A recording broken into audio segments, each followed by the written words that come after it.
Hi, I'm Steve Bissette. I'm a cartoonist, writer, teacher, jack of many trades. I had about 25 years in with the American comic book industry, working on comics like Swamp Thing, contributing to magazines like Heavy Metal, Bizarre Adventures, co-created and co-published and edited a 10-volume series called Taboo.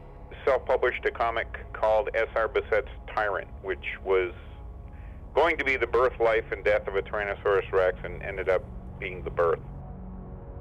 In the narrative of Head Trauma, there are basically two tracks of the storyline that involve comics. One of them is the next-door neighbor who actually is a cartoonist. And that imagery and those comic stories that he's working on play one role in the narrative of Head Trauma.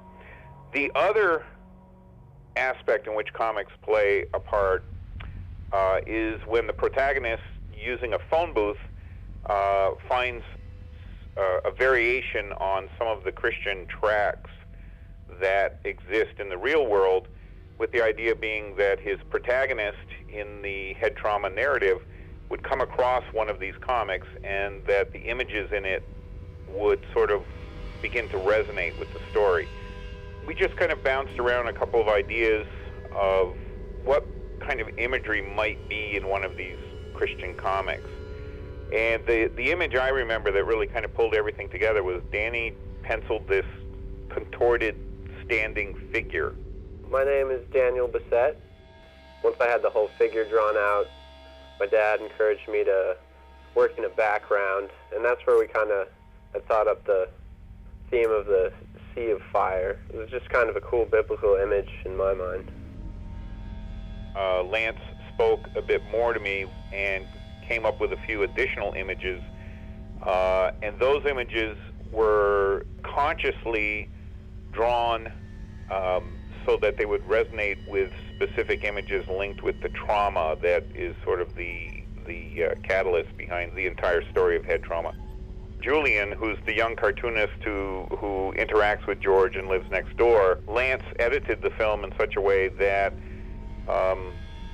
images from George's life become integrated with the comic that Julian is drawing. And that suggests something. That suggests the entire film may have been the comic story that Julian is writing and drawing for himself, that it may all be a fantasy, or that this may be what Julian has sort of spun out from his interaction with George, that George is a real person, and that everything we've seen in the comic that Julian is drawing is just sort of Julian's interpretation of what's been going on downstairs and next door.